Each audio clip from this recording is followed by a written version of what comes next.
बिस्मिल्लाहिर्रहमानिर्रहीम। अस्सलाम वालेकुम वरहमतुल्लाहि वबरकातुहू। अज़ीज़ तलबा, उम्मीद है खैरियत से होंगे। Class 10th federal board FBIC की तरफ से LS बेस पाक स्टडीज़ का आज पेपर था, जिसमें पेपर और साथ MCQ सॉल्व फॉर्म में मैं आपके सामने अपलोड कर रही हूँ। आप इसको देख सकते हैं और अंदाज़ा लगा सकते हैं कि अगर आपके MCQs में कोई गलती हुई है तो आप उसको ठीक कर सकें।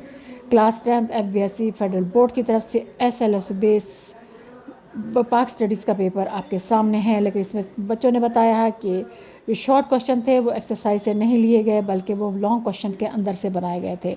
इसलिए हम आपको बार बार कह रहे थे आप एक्सरसाइज पे मत जाइए, आप सारे के सारे चैप्टर्स अच्छी तरह याद कीजिए।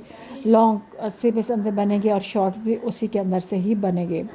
तो आने वाले वक्तों के लिए आपके लिए भी तंबीह हो सकती है कि नेक्स्ट टाइम आपने सिर्फ एक्सरसाइज क्वेश्चन रट के नहीं जाना, आपने तमाम A to Z एक से एक चीज़ आपने अच्छी तरह याद करनी है, ताकि आपका पेपर बेहतरीन तरीके से हो जाए। Class 10th federal board FBIC की तरफ से SLS बेस 2022 का पेपर, उसका सलूशन आपके सामने है, उसके MCQs का और बाकी पेपर भी, उसका सब्जेक्टिव भी, वो भी मैंने साथ अपलोड कर दिया है ताकि आप देख लें अगर किसी ने देखना है जिसको नहीं मिला। और MCQ से आप अंदाज़ा लगा लें कि आपके जो है कौन से MCQs गलत हैं और कौन से MCQs सही हैं। इससे कम से कम आपको थोड़ा सा अंदाज़ा और थोड़ा सा सुकून मिल जाएगा कि हमने जो गलती की है वो आइंदा गलती जो है नेक्स्ट पेपर में हम अच्छी तरह तैयारी करें, ताकि हमारी गलती जो है ना वो बार बार दोहराई ना जा सके।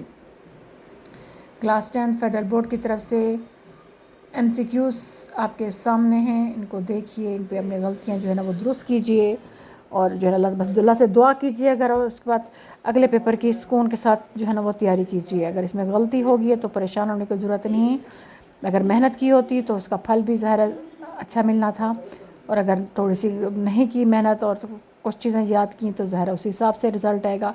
लेकिन फिर भी अल्लाह की रहमत से मायूस ना हो और अल्लाह से दुआ करते रहें, क्या पता कोई मौजज़ा हो जाए और आप बेहतरीन नंबरों से पास हो जाएं।